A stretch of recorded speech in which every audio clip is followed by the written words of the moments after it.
राधे राधे। श्री हरिदास श्री कुंज बिहारी। कैसे हैं आप सभी लोग?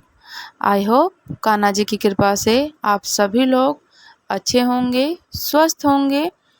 लाडले श्री जी के दर्शन कीजिए। आज है नवरात्र का दूसरा दिन। नवरात्रों के दूसरे दिन माँ दुर्गा देवी ब्रह्मचारिणी के स्वरूप की पूजा करके विधि विधान से की जाती है। माता के नाम से उनकी शक्तियों के बारे में ही जानकारी अनन्य प्रकार से मिलती है। ब्रह्म का अर्थ है यानी कि ब्रह्मा का अर्थ है तपस्या और चारणी का अर्थ है आचरण करने वाली, अर्थात तप का आचरण करने वाली ब्रह्मचारिणी को हम बार बार नमन करते हैं।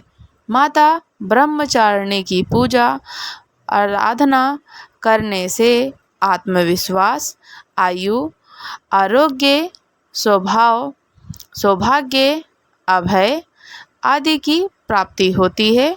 माता ब्रह्मचारिणी को ब्राह्मणी भी कहा जाता है। माँ भगवती की इस शक्ति की पूजा अर्चना करने से मनुष्य कभी अपने लक्ष्य से विचलित नहीं होता, सही मार्ग पर चलता है।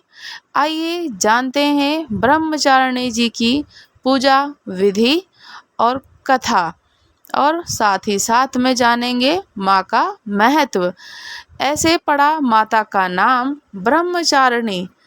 शास्त्रों में बताया गया है कि माँ दुर्गा ने पार्वती के रूप में पर्वतराज हिमालय के यहाँ पुत्री बनकर जन्म लिया और महर्षि नारद के कहने पर अपने जीवन में भगवान महादेव को पति के रूप में पाने के लिए कठोर तपस्या की थी। इसके बाद से ही इन्होंने जो तपस्या की, निराहार की, हजारों वर्ष तक अपनी कठिन तपस्या के कारण इनका नाम तपस्चारिणी या ब्रह्मचारिणी पड़ा। इनकी इस तपस्या की अवधि में इन्होंने कई वर्षों तक निराहार रहकर और अत्यंत कठिन तप से महादेव जी को प्रसन्न कर लिया। इनकी इस तप की प्रतीक के रूप में ही नवरात्र के दूसरे दिन इनके इसी रूप की पूजा और स्तवन किया जाता है। माता ब्रह्मचारिणी जी की पूजा बड़े अनन्य प्रकार से की जाती है, उनके स्वरूप की पूजा की जाती है। नव दुर्गों में दूसरी दुर्गा का नाम ब्रह्मचारिणी है। इनकी पूजा नवरात्र के दूसरे दिन की जाती है। साथ ही साथ में इनको भोग में बतासे या चीनी का भोग लगाया जाता है। भोग में चीनी या फिर बतासे का भोग लगाया जाता है। ब्रह्मचारिणी इस लोक के समस्त चर और अचर जगत की विद्याओं की ज्ञाता हैं। इनका स्वरूप श्वेत वस्त्र में लिपटी हुई कन्या के रूप में है। इन्हें पीला रंग, श्वेत रंग और हरा रंग बहुत प्रिय है। जिनके एक हाथ में अष्टदल की माला, दूसरे हाथ में कमंडल है। ये अक्षय माला और कमंडल धारिणी ब्रह्मचारिणी नामक दुर्गा शास्त्रों के ज्ञान और निगागम, तंत्र, मंत्र आदि से संयुक्त हैं। अपने भक्तों को ये अपनी सर्वज्ञ संपन्न विद्या देकर विजयी बनाती हैं। ब्रह्मचारिणी का स्वरूप बहुत ही सदा और भव्य है। अन्य देवियों की तुलना में वे अति सौम्य, क्रोधित रहित, तुरंत वरदान देने वाली देवी हैं। माता ब्रह्मचारिणी जी का प्रिय भोग नवरात्रों के दूसरे दिन माँ भगवती को चीनी का या फिर बतासे का भोग लगाना चाहिए। ऐसा विश्वास है और ऐसा माना जाता है कि चीनी के भोग या बतासे के भोग से उपासक को लंबी आयु प्राप्त होती है और वह निरोगी रहता है, तथा उसमें अच्छे विचारों का आगमन होता है। साथ ही माता पार्वती के कठिन तप को मन में रखते हुए संघर्ष करने की प्रेरणा प्राप्त होती है।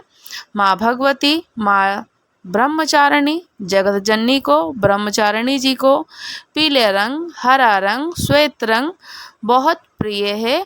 उस दिन इनको फूल, चंदन, पुष्प, अक्षत जरूर अर्पित करना चाहिए।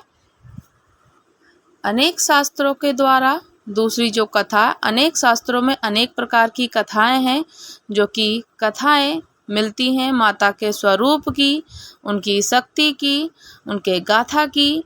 उनको बहुत प्रकार से, अनेक प्रकार में गाथाएं हैं। माँ की जगत जननी ने बहुत सारे अपनी लीलाएं करके शक्तियां हैं जो कि मिलती हैं। दाएं हाथ में अष्टदल है और बाएं हाथ में कमंडल है, जो कि सुशोभित करते हैं। माँ ब्रह्मचारिणी को विधि विधान से पूजा करनी है। नवरात्रि के दूसरे दिन जल्दी उठ जाएं और स्नान करके साफ सुथरे वस्त्र धारण कर लें। वहीं पूजा की चौकी पर माँ ब्रह्मचारिणी का या चित्र या माँ भगवती जो जगत जननी, उनका हमने जो प्रथम दिन फोटो या चित्रपट या तस्वीर रखी है, श्री विग्रह रखा है, उनको वहीं स्थापित रहने देना है। साथ ही अगर आपके पास माँ ब्रह्मचारिणी की फोटो या नवदुर्गा की फोटो है तो वो भी स्थापित कर सकते हैं। वहीं इसके बाद धूप अगरबत्ती से प्रज्वलित करें, धूप दीप जलाएं, साथ ही माँ का पूजन करें। फिर वह माँ को चीनी का भोग लगाएं, फल अवश्य अर्पित करें। साथ ही अंत में दुर्गा जी की सप्तशती का पाठ कर माँ ब्रह्मचारिणी जी की आरती। दूसरे शास्त्र के अनुसार माँ ब्रह्मचारिणी जी की कथा। पूर्व जन्म में ब्रह्मचारिणी देवी ने पर्वतों के राजा हिमालय के घर पुत्री का जन्म लिया था, हिमालय राज के यहाँ। साथ ही नारद जी के उपदेश से भगवान शिव को पति रूप में प्राप्त करने के लिए घोर तपस्या की थी। इस कठिन तपस्या के कारण ही इन्हें तपचारिणी अर्थात ब्रह्मचारिणी के नाम से जाना गया। 1000 वर्ष तक इन्होंने केवल फल फूल खाकर बिताए और 100 वर्षों तक केवल जमीन पर रहकर साग का निर्वाह किया। कुछ दिन कठिन उपवास रखे, खुले आकाश के नीचे वर्षा और धूप के घोर कष्ट सहे। 3000 वर्षों तक टूटे हुए बिल्व पत्र खाए और भगवान शंकर की आराधना करती रहीं। इसी के बाद उन्होंने खूब सूखे बिल्व पत्र भी खाना छोड़ दिए। कई हजार वर्षों तक निर्जल रहकर और निराहार रहकर भी तपस्या करती रहीं। पत्तों को खाना भी छोड़ दिया, बिल्वपत्र को भी खाना छोड़ दिया। इसीलिए इनका नाम अपर्णा भी पड़ गया। कठिन तपस्या के कारण देवी का शरीर एकदम क्षीण हो गया। देवता, ऋषि, सिद्धगण और मुनि सभी ने ब्रह्मचारिणी जी की तपस्या को अभूतपूर्व पुण्य कृत्य बताया और उनकी सराहना भी की और कहा, हे देवी, आज तक किसी ने इस तरह की कठोर तपस्या नहीं की है। ये आपसे ही संभव थी। आपकी मनोकामना परिपूर्ण होगी और भगवान चंद्रमौली शिव जी तुम्हें पति रूप में प्राप्त होंगे। अब तपस्या छोड़कर घर लौट जाओ। जल्द ही आपके पिता आपको लेने आ रहे हैं। माँ की कथा का सार ये है कि जीवन के कठिन संघर्षों में भी मन विचलित नहीं होना चाहिए। माँ ब्रह्मचारिणी देवी की कृपा से सर्वसिद्धि प्राप्त होती है। तो हमें विधि विधान से माँ ब्रह्मचारिणी जी की पूजा करनी है और ऐसे ही पूर्ण नवरात्रे करना चाहिए।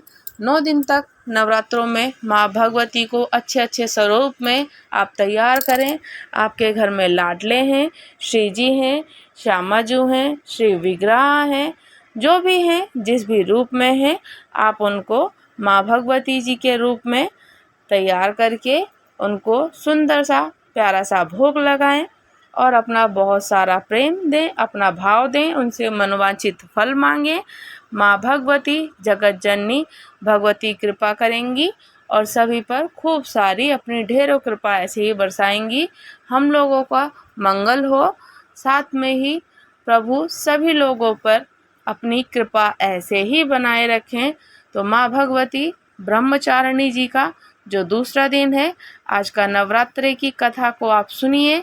अगर आप 9 दिन तक व्रत नहीं कर सकते हैं किसी कारणवश, वैसे तो पूर्ण रूप से व्रत करने वाले व्रत करते हैं, जो व्रतधारी होते हैं उनको हजारों गुना फल की प्राप्ति होती है और व्रत करना चाहिए। अगर आप व्रत नहीं कर पाते हैं तो आप विधि विधान से सुबह शाम पूजा करें। पूजा करने के बाद में माँ गौरी की, माँ जगत जननी की, उनके 9 रूपों की पूजा और आरती अवश्य करनी चाहिए। और हवन सामग्री करके, हवन जैसे सामग्री होती है उसको जरूर जलाना चाहिए। और कपूर, अगरबत्ती, लोबान, सामग्री हवन की, लौंग, चीनी या फिर इलायची, मिश्री, शहद, इन सब चीज़ों को आप मिक्स करके हवन की सामग्री बना सकते हैं और आप उनको अवश्य जलाइए। जलाने के बाद पूरे घर में पहले तो माँ भगवती की, माँ जगत जननी की आरती कीजिए। उसके बाद पूरे घर में, पूरे आंगन में आप सभी लोगों को दिखाइए। पूरे कमरे में जो धुनी है वो धुनी जाए। इससे जो हमारे घर में नेगेटिविटीज़ की जो एनर्जी होती हैं वो सब चली जाएंगी और माँ की कृपा बनी रहेगी, अपना उनका आशीर्वाद बना रहेगा। तो ऐसे ही प्यारे प्यारे से कमेंट करके मुझे बताएं कि आपको कथा कैसी लगी, साथ ही माँ भगवती का हमारा श्रृंगार कैसा लगा लाडली जी का। और साथ में ही अगर आपको कोई अनन्य प्रश्न हो तो आप कोई प्रश्न भी कर सकते हैं। और माँ भगवती देखिए कितनी सुंदर लग रही हैं घूंघट करके, जो कि हमने इनको हरे रंग का वस्त्र धारण कराया। ब्रह्मचारिणी जी को हरा रंग, पीला रंग, श्वेत रंग बहुत प्रिय है। वैसे तो हमारी माँ जगत जननी जो है 9 रूपों के स्वरूप हैं और सबसे बड़ी बात है कि वो सुहागन है, तो उनको आप किसी भी कलर के वस्त्र धारण करा सकते हैं। जो उनका प्रिय भोग है, प्रिय भोग में चीनी है और बतासा है, उस दिन आप उनको बतासे का और चीनी का या फिर मिश्री का भोग अवश्य लगाएं, जिससे कि ये माना जाता है, विश्वास है ये हमारी मैया रानी कि हम पे पूर्ण रूप से कृपा बनाए रखेंगी और जो हम लोग आरोग्य होते हैं, जो रोग से नष्ट हो जाएंगे, जैसे कि किसी को कोई रोग होता है, तो मान्यता यही है कि माँ भगवती को बतासे का भोग लगाते हैं तो उससे रोगी काया होती है, जो कि हमारी निरोगी काया हो जाती है, जैसे मतलब स्वस्थ हो जाते हैं पूर्ण रूप से। और ऐसे माँ भगवती को फल अवश्य अर्पित करें।